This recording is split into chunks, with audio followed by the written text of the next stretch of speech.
Hello friends, आज की इस वीडियो में हम बेसिकली क्लास 10 का एक इम्पोर्टेंट टॉपिक उत्तल दर्पण में दूरी सूत्र को हम स्थित करेंगे। ठीक है, उत्तल दर्पण में तो आइए इसको स्थित करते हैं। पहले तो ये डायग्राम हो गया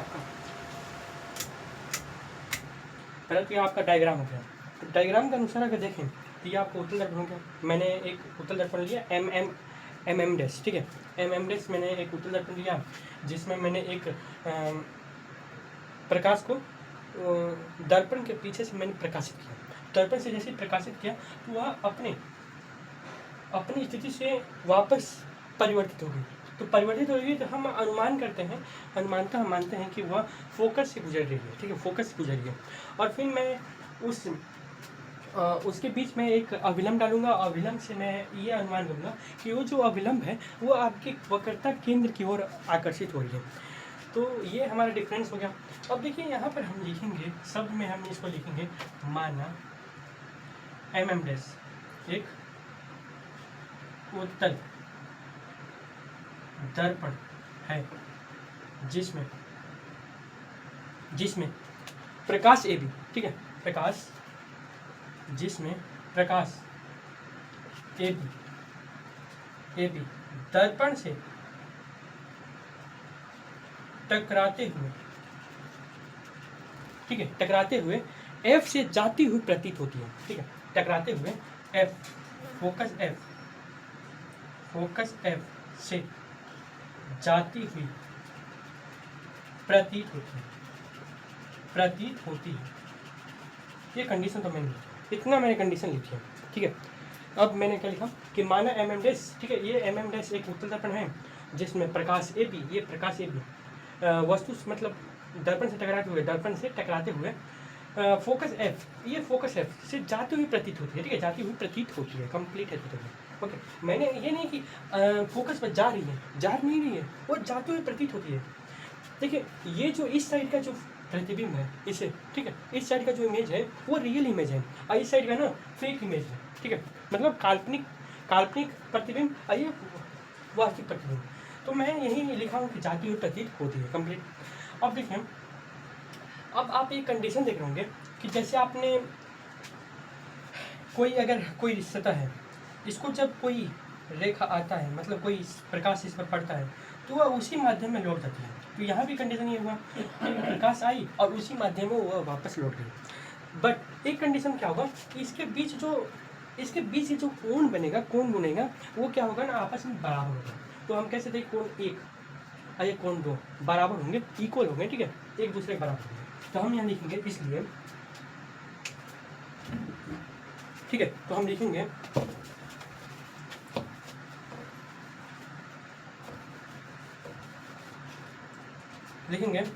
इसलिए कोण एक बराबर कोण दो। किस कारण?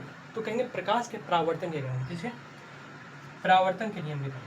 ठीक है, परावर्तन के नियम। ठीक है, परावर्तन के नियम के कारण। ये समीकरण एक मान लीजिए आराम से कंप्लीट। अब देखिए, एक कंडीशन आप पढ़ेंगे, कंडीशन क्या है? ठीक है, कंडीशन आप क्या पढ़ेंगे, जब ये एक के बराबर है ये दो, ठीक है, तो हम इसको मान लेते 3। ठीक है, इसको मान लेते हैं क्या, 3। ओके, इसको मान लेते हैं 3, तो एक बराबर हो जाएगा 3 के। ठीक है, या आप फाइनली क्या कीजिए, इसको 2 वाले को इधर मान लीजिए, 3 ये मान लीजिए। ठीक है, 3 ये मान लीजिए और ये ऐसे जा रहा है ना, इस प्रकार जा रहा है, ऐसे 4 मान लीजिए, इसे 4 मान लीजिए। ठीक है, इसे 3 और इसे 4 मान लीजिए, कंप्लीट। तो जो 2 होगा, कोण 2 बराबर कोण 3 के। ठीक है, किस कारण? ठीक है, कोण आपने एक कंडीशन पढ़ा होगा, मान लीजिए कोई, ठीक है, मान लीजिए कोई समांतर रेखा है, जब उसको तिर्यक रेखा काटता है, ठीक है, जब उसको तिर्यक रेखा काटता है तो एक कंडीशन आप पढ़े होंगे ना कि ये जो होगा ना, ये इसके बराबर होगा और ये जो होगा इसके बराबर होगा, ये जो है इसके बराबर होगा, ये और जो होगा ये इसके बराबर होगा। किस कारण से? तो सम्मुख कोण होता है। ठीक है, इसको सम्मुख कोण कहिए या शीर्षाभिमुख कोण कहिए, बात बराबर। ठीक है, तो यहाँ कंडीशन कर लेंगे, यहाँ कंडीशन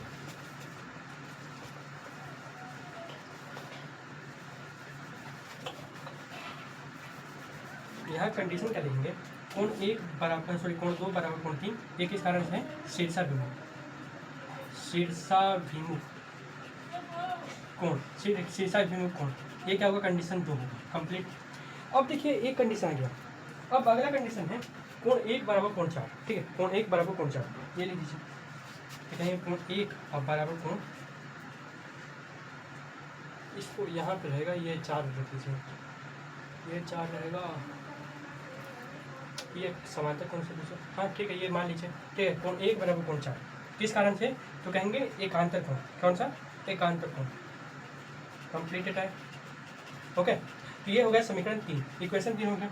अब लिखेंगे समीकरण 1 और 2 और 3 से, दो तो कट जाएगा आराम से, खत्म, और एक ये भी कट जाएगा, ठीक है, ये 1 के बराबर 2 है, ठीक है, ये 1 के बराबर 2 है, तो और ये 2 के बराबर 3 है, तो 2 कट जाएगा और 1 ये कट जाएगा, तो क्या बचेगा 3 और 4, ठीक है। तो यहाँ लिखेंगे हम, ये ऊपर वाली इक्वेशन को मैं मिटा देता हूँ, ये ऊपर वाली इक्वेशन को मैं मिटा देता हूँ,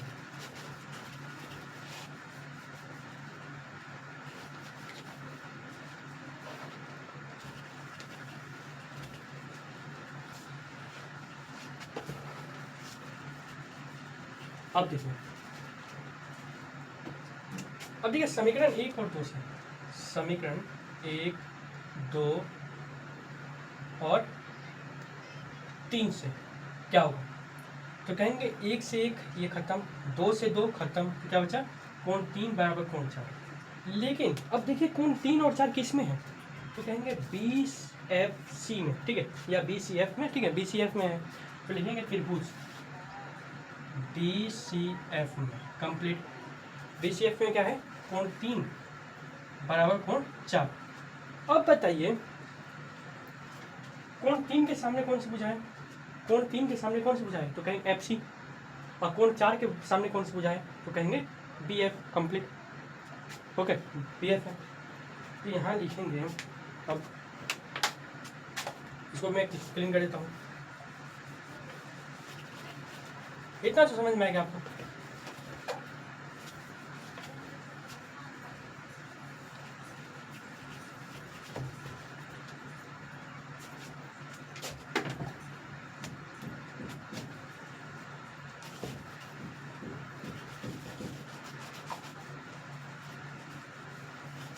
देखिए,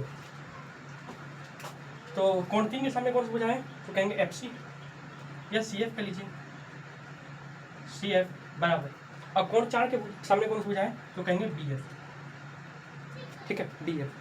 तो कहेंगे BF, जो BF है वो एक द्वारक जैसे कार्य कर रहा है, ठीक है, क्या करेगा, द्वारक की तरह, चूँकि BF का जो द्वारक है वो छोटा है, ठीक है, BF का जो द्वारक छोटा है,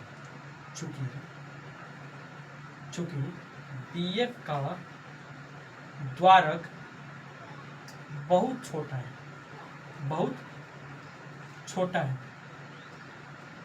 तब हम BF को ना एकदम PF के समान मानेंगे, तो BF के बराबर हम मानते हैं PF, कंप्लीट, ओके, BF बराबर हम PF मान लेते हैं, तो BF बराबर PF मान लिए, तो हम कहेंगे CF बराबर, तब CF बराबर हो जाएगा किसके बराबर, PF के बराबर, कंप्लीट, ओके। अब देखिए, अब बताइए, अब यहाँ पर आप एक कंडीशन पढ़े थे कि जब कोई बड़ी भुजा हो ना, जब कोई बड़ी भुजा हो तो उसके जो छोटे छोटे भुजा होते हैं, ये जो बड़ी आप भुजा देख रहे हैं ये R है, ठीक है, ये कंडीशन क्या है, R, ठीक है, मतलब फोकस ध्रुव से वक्रता केंद्र की ओर जाती हुई भुजा को हम, मतलब जाती हुई भुजा को हम क्या कहते हैं, तो कहेंगे क्या, वक्रता त्रिज्या कहते हैं, ठीक है, इसको बड़ा R से व्यक्त करते हैं, ठीक है, और फोकस ध्रुव से फोकस के बीच की दूरी को हम फोकस दूरी कहते हैं, क्या कहते हैं, फोकस दूरी कहते हैं, कंप्लीट। अब देखिए, तो हमारा इक्वेशन क्या होगा, यदि PC बराबर PF प्लस CF, ठीक है, तो PC बराबर PF और सी एफ बराबर क्या है, ठीक है, सी एफ बराबर इसको समीकरण 4 मान लीजिए, ठीक है, तो सी एफ बराबर पी एफ है। ओके,